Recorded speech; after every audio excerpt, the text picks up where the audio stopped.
Hello, welcome to the video. And today we're going to be discussing about the good, the bad, and the ugly. And this edition will be about the 2023 MLS Cup playoffs. So let's begin. So this year, the MLS Cup playoffs have been a whole lot more different than the other years. Like I'm talking about really different. Like there's been like best of three series. There's been a play-in. There's been a whole bunch of shenanigans going on. There's like more teams right now. Like it's just a whole lot more games. Apple wants more games just because of their freaking Apple TV something deal, and obviously this is weird, and I kind of like. I have mixed opinions about it, so I'm just going to discuss about a run through of the playoffs so far. So yeah, wild card round. Okay, so this is between the eighth and the ninth seed, Eastern Conference and the Western Conference. So Eastern Conference, the New York Red Bulls, absolutely like they bitch smack Charlotte FC. Charlotte, it's like basically like the mid bowl. Like in football terms, it's the mid bowl. So it's basically like the mid bowl of this of of the MLS. Um, and as well as Sporting KC and San Jose. So it's kind of like the mid bowl for both of these conferences.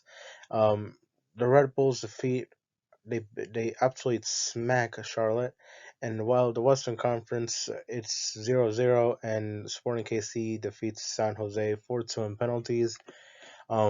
Which again it's like it's so mid. Like those games are like they're so mediocre. These teams are so mediocre, like it's not even funny. But let's discuss about more things. Next is the quarterfinals. This is the best of three series, basically. Western Conference. Sporting KC defeats St. Louis City in two games. Yes, the eighth seed defeats the one seed in two games. Um, St. Louis was a pretty mid team. The Western Conference has been absolutely mid this year. All of this year, they have been so mid. The Western Conference, like St. Louis is the one seed. Like an expansion team is the number one seed.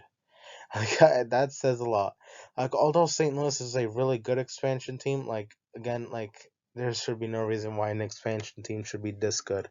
Um, St. Louis, like again for a one seed, they were really inconsistent throughout the year. Like Leagues Cup, like they got humiliated in Leagues Cup. I remember like Club America scoring 4 goals against them in their own home. Back line was it like it was up and down all year. Like they relied on a couple star players to carry them, and absolutely this all showed. Sporting KC with Alan Pulido again, like like Sporting KC with Alan Pulido is a whole different team. So yeah, Houston Dynamo defeats RSL in three. This was a really good series between the Dynamo and RSL. Kind of feel bad for the RSL, but again, like again, like it's it's it's soccer, like like it's the MLS. This is the only league in the world where there's best of three. So yeah, LAFC defeats Vancouver Whitecaps in two. So again, nothing is surprising here. The Whitecaps absolutely get bitch smacked by LAFC. It already happened a lot of times. Like Leagues Cup, it already happened. CCL, it happened. LAFC just like they just like playing with the Vancouver Whitecaps a lot. It's like their favorite dish or something this year. Like only if they played against Mexican teams, against Liga MX sides, like I'll actually be cool with the LAFC. But again, like um, Seattle Sounders defeats Dallas in three. This was a pretty good series. Jesus Ferreira ghosted again for Dallas, which is not surprising. And Seattle Sounders end up going through. Again, it just tells you a lot that this like the Western Conference is mid. It is so mid.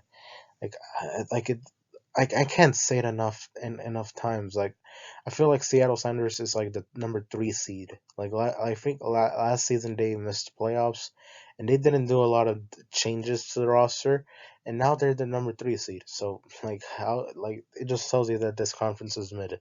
Eastern Conference is a way better conference. Cincinnati defeats New York Red Bulls in two. Cincinnati has been amazing this year. Um, again, like they have guys like Lucio Costa, Barreal, Matt Miazga in defense. Like again, it's a really great side, and I feel like they might be the favorites for MLS Cup. Philadelphia Union defeat New England Revolution in two. Again, and not a surprise here. Columbus Crew defeats Atlanta United in three. Um, Again, Columbus Crew wins in three, but I feel like the last game, where they won the series, like they won it pretty comfortably, so it's pretty understandable. Orlando City defeat Nashville in two. Again, Orlando City is a good team. They have a lot of good guys like Facundo Torres, Duncan McGuire. Again, nothing, no surprises here. Columbus Group again. I feel like they might be one of the favorites this year for MLS Cup too. An Eastern Conference team is probably going to win MLS Cup. Like if I'm being really honest over here, like I don't see anybody in the West being able to win it this year.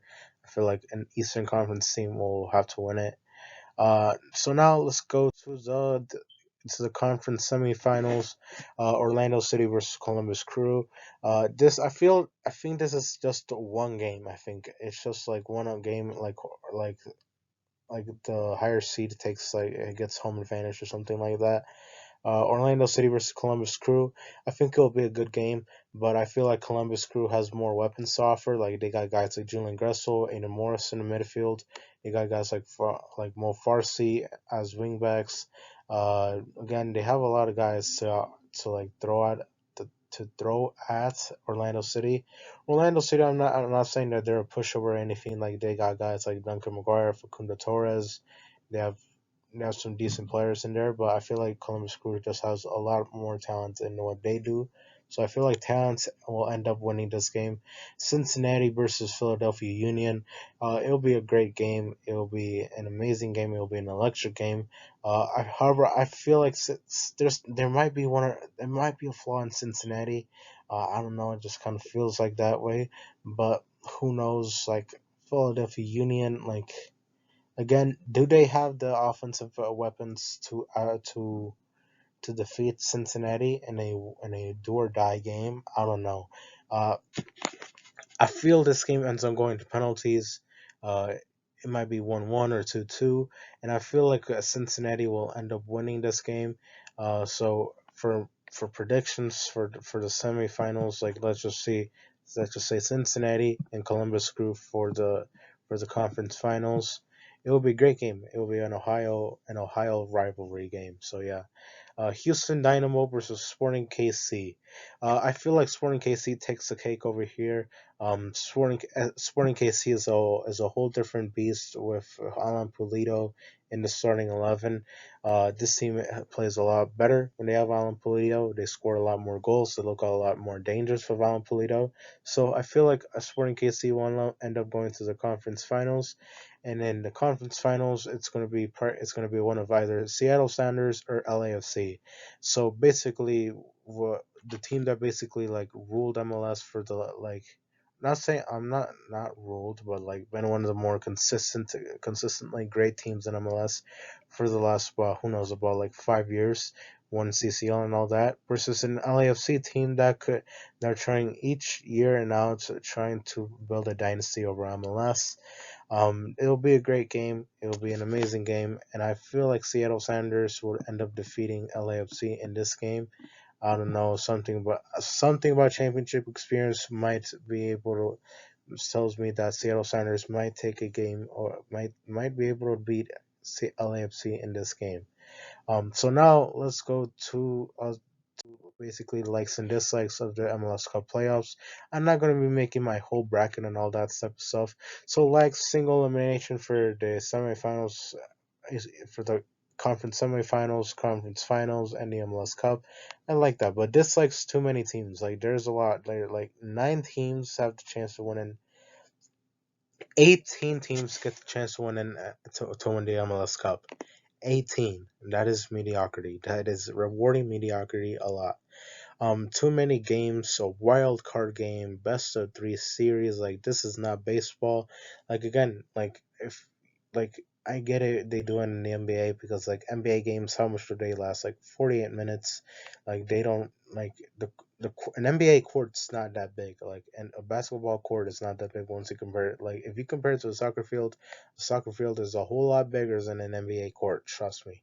Um, like MLB, like for their series playoffs and stuff, like I get it, like pitchers have to change because like they like their arm gets tired or something like that. It might get overworked. So I get about pitchers, but like for other positions like batters and all that, like I get it. Why do they have a series? Like why do they play every single like 2 days, or like sometimes they might even play like who knows, like they played a game and then tomorrow they have another game. I understand that because like in baseball they don't run a lot. Like they don't run a lot. Like it's not a lot of running. Like trust me. Like in baseball, it's like they're just standing around like unmenacingly. So again, there's a reason why they do have series. Soccer, like it's a whole lot more stamina. It's a whole lot more running. It's a whole lot more work on the body playing soccer once you compare it to those two sports. And again, it should be just one game. It makes it a whole lot better. It makes it a whole lot more intensifying. Like I do not know why there's a best of three series. Like why? Just like why? If you need that many games, here's my plan for it. If you need more games than the MLS Cup playoffs, here's my ideas for it.